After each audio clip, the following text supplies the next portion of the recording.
maatjies, welkom by die Kragpunte.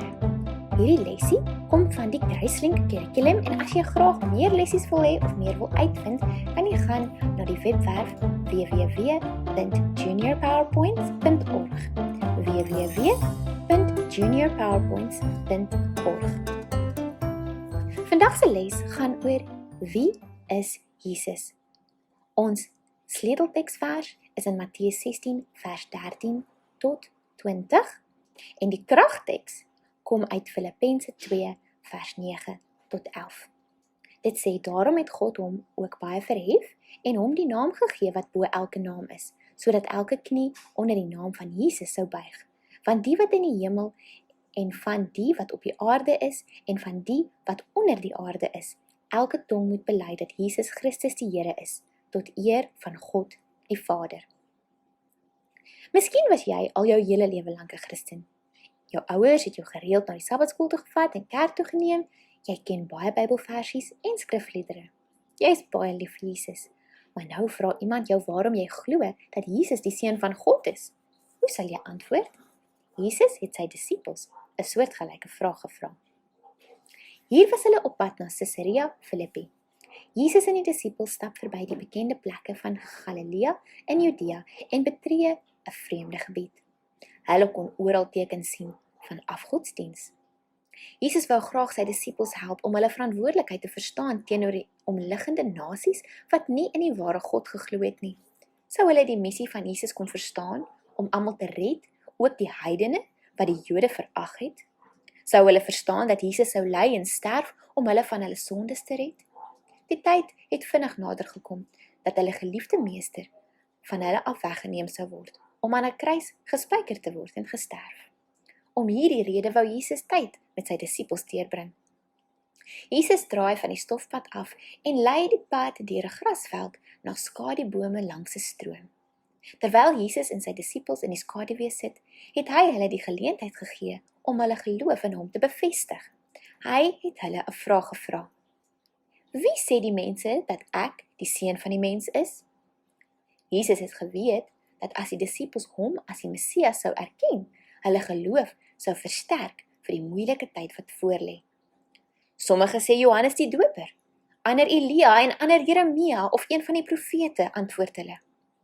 Jesus sê, al hierdie antwoorde het getoon dat mense glo dat hy 'n profeet is, maar hulle kon nie besef dat hy waarlik God was nie. Jesus draai na sy disippels en vra hulle, maar wie sê julle is ek? Die disippels kyk na mekaar. Petrus voel beïndruk om 'n antwoord te gee en hy antwoord Jesus en sê, U is die Christus, die Seun van die lewende God. Hierdie antwoord voldoen aan die gerusstellende reaksie wat Jesus verlang het. Geseënd is jy, Simon Bar-Jona, want vlees en bloed het dit nie aan jou geopenbaar nie, maar my Vader wat in die hemel is, het Jesus vir hom gesê. Dit staan in Matteus 16, vers 13 tot 17.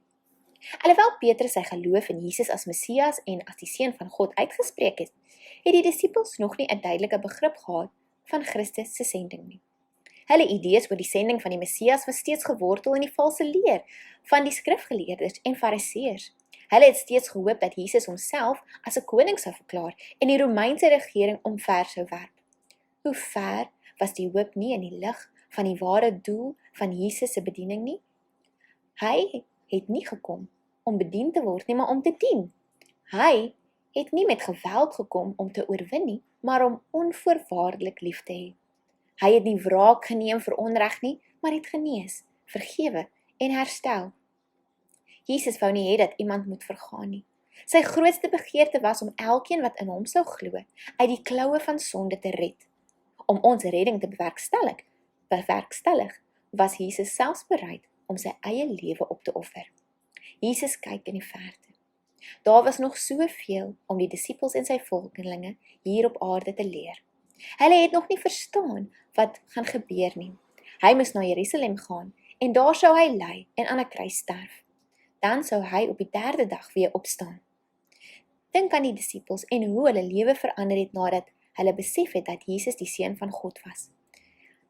Hulle hele lewe het 'n nuwe betekenis en doel gekry. Hulle lewensmissie het daarop gefokus om die wêreld te vertel dat Jesus die beloofde Messias is. Dink aan wat dit vir jou beteken, dat Jesus die Christus, die Seun van die lewende God is. Hoe het die feit dat jy Jesus ken jou verander? Is jy bereid om hom met alles in jou lewe te vertrou? As jy besluit om voluit vir Jesus te leef, sal jy vreugde ervaar, 'n vreugde wat jy met ander kan deel. Dan sal jy, net soos Petrus, die betekenis van Jesus se gerusstellende belofte ervaar.